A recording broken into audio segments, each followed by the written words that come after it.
Hey everybody, I'm Graham Boyd, Xbox Live's AC Bongos, and I'm here at Xbox to talk about why Xbox One is built for the future. And I found just the man to tell me all about it. It's Albert Pinello, Director of Product Planning on Xbox. One of the things we're talking about more than we have in the past is cloud, right? What does cloud really mean? And are there tangible examples that we can really bring to life for people? Things like dedicated servers, your save games, your identity, the content that you've purchased being able to travel with you. There's intangible benefits with things like cloud processing, and it's an idea that over time they can start offloading some of the compute onto the cloud. So one of the great benefits of the cloud for me is that I can take my profile wherever I go, right? Not just your profile, but your pins, your home screen, your content, your saved games, your achievements. Basically any Xbox One anywhere in the world is your Xbox. So we've got an all new and improved Kinect with every Xbox One as well. What are the benefits of that? The technology behind the new Kinect is advanced and as big of a leap from the Xbox 360 Kinect as the new console is. We have an IR Blaster in Kinect that essentially translates my voice commands into IR commands. When I say Xbox on, it will actually power up my TV, it'll actually power up my cable box, it'll power up my amp. When I say Xbox mute, it'll mute my television. The system will function without Kinect. You will be able to play games and watch entertainment with just a controller. But for instance, things like Xbox Record That, where we actually can record the last 30 seconds of gameplay video. Xbox Snap Skype. Those types of things are so much faster with your voice and with the natural interaction than they would be using a traditional controller. And another thing that's going to save time and kind of ease some complications is Kinect recognizing who's in the room, who's engaged with the experience, and who's holding which controller as well, right? Kinect can actually recognize up to 6 different people.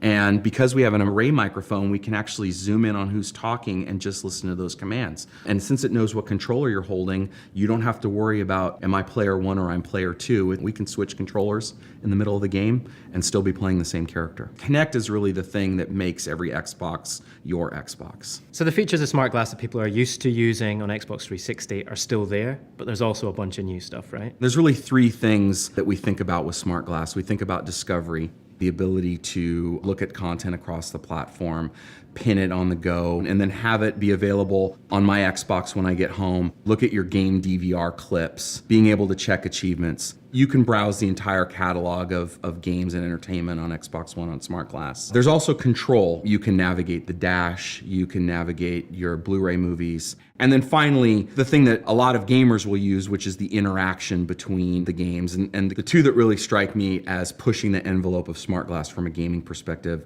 are what Crytek is doing with Rise and what Capcom's doing with Dead Rising 3. The way that we're integrating Smart Glass into gameplay is with taking the entire user interface of the game and then letting you use it on the go. With our features like Timeline and the multiplayer challenge, you can sit on the bus, browse through that stuff, see exactly where your friends are, get their details, set up a new match for us to play that night. I can browse my collectible videos, look at executions, customize my character, all without necessarily being connected to the console.